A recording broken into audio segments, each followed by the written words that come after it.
Perkenalkan, nama saya Stefanus Aldo. Saya dari kelas A1 Manajemen Pagi.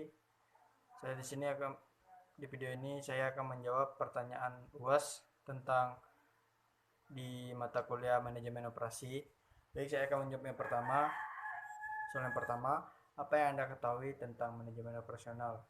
Jawaban saya di sini, manajemen operasional sebagai bentuk pengelolaan penyeluruhan dan optimal pada aspek tenaga kerja, barang-barang, mesin, peralatan, bahan mentah, atau faktor produksi lain yang bisa dijadikan produk barang dan jasa yang lazim diperdagangkan.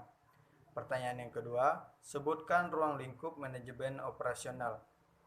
Jawaban saya di sini, ruang lingkup manajemen operasional mencakup 3 aspek utama, yaitu aspek yang pertama, perencanaan sistem produksi. Perencanaan sistem produksi ini meliputi perencanaan produk, perencanaan lokasi pabrik, perencanaan layar pabrik, dan perencanaan lingkungan kerja, dan perencanaan standar produksi.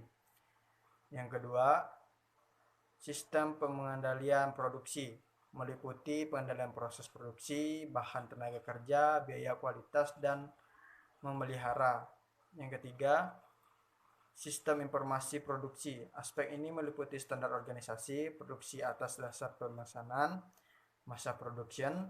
Ketiga aspek dan komponen berikut tersebut agar dapat dijalankan dengan baik perlu planning, organizing, directing, coordinating, dan controlling manajemen proses.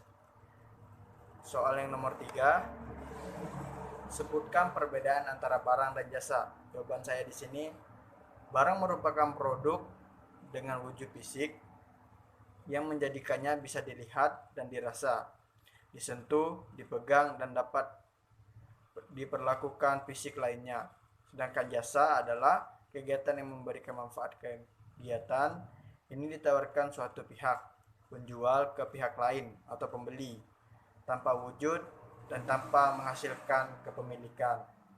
Soal yang nomor 4, sebutkan dan jelaskan 3 fungsi aktivitas paling penting yang harus diperhatikan oleh sebuah perusahaan. Jawaban saya di sini, yang pertama ada desain, manajemen,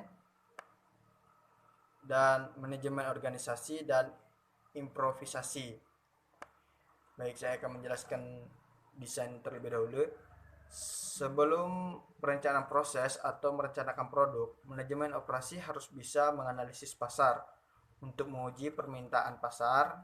Jika itu memberikan hasil yang menjanjikan, barulah dimulai untuk menargetkan produk atau layanan untuk dikembangkan. Dalam banyak kasus, perencanaan melibatkan perencanaan produk baru dari konsep awal hingga meluncurkan yang disebarkan dengan beberapa fase pengujian yang terlibat. Rencana harus mendukung tujuan bisnis. Fokuslah ketika mempertimbangkannya biaya dan menentukan kualitas dan kapasitas yang terbaik atau menghitung persediaan dan kebutuhan tenaga kerja manusia. Oleh karena itu, penting untuk menetapkan langkah-langkah yang tepat dalam setahap perencanaan desain untuk mengetahui apakah kinerja aktual telah dipenuhi atau ada kebutuhan yang memerlukan penyesuaian kapasitas. Kapasitas adalah salah satu dari ukuran ini, seperti kualitas produk atau waktu pengiriman. Data awal biasanya ditetapkan berdasarkan pemikiran analisis pasar yang dilakukan sebelumnya. Yang kedua, manajemen atau organisasi. Manajemen operasi memilih dan merancang proses untuk hasil yang optimal dan memproses bahan terbaik untuk kualitas dan kapasitas yang ideal. Pengorganisasian pemeliharaan peralatan juga merupakan bagian dari kegiatan manajemen. Mutu selanjutnya, persediaan dan seluruh rantai pasokan harus dikelola agar dapat menghasilkan output yang lebih efisien. Yang terakhir, improvisasi. Selalu ada ruang untuk mengimprovisasi ketika masuk ke dalam proses yang sudah lama kita pakai. Kualitas dan kapasitas yang telah dicapai atau sejauh tingkat persediaan dan sumber daya manusia yang bersangkutan. Hal ini termasuk juga dalam manajemen risiko.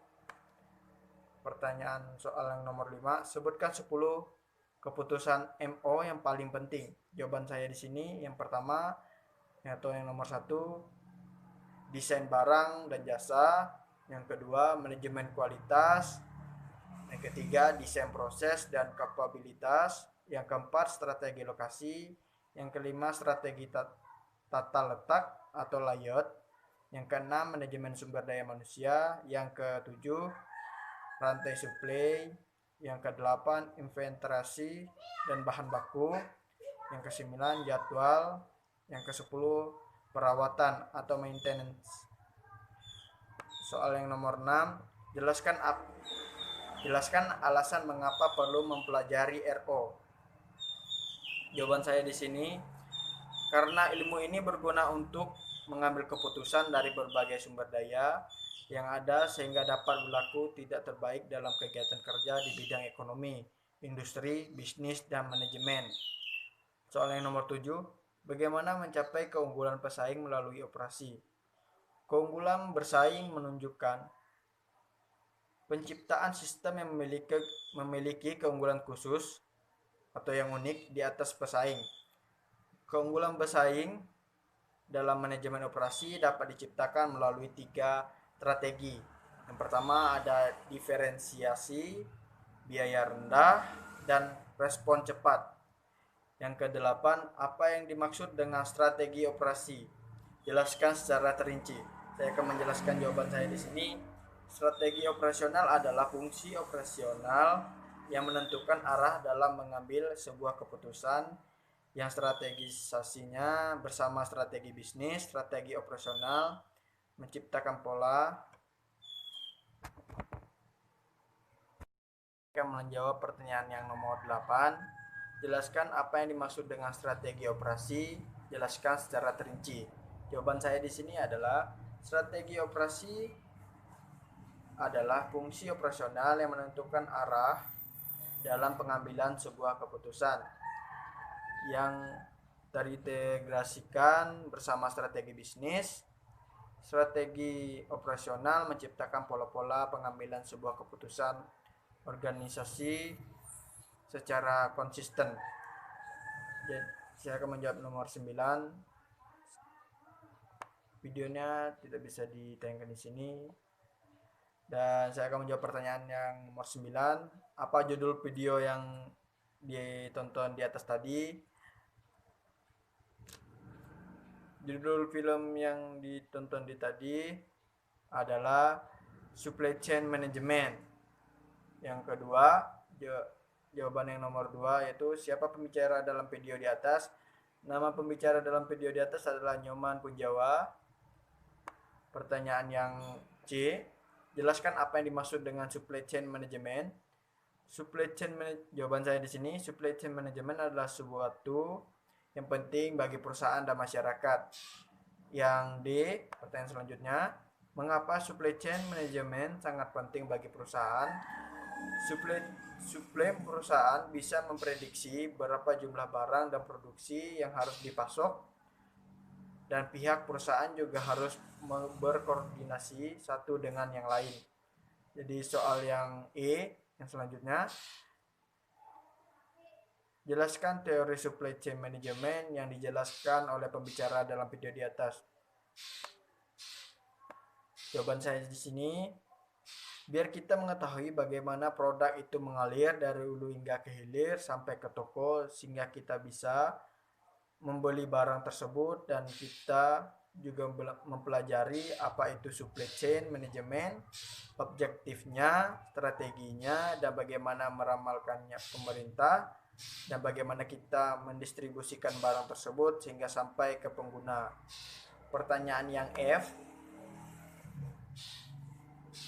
apa-apa yang Anda dapat pelajari dan Anda dapat dari menonton video tersebut?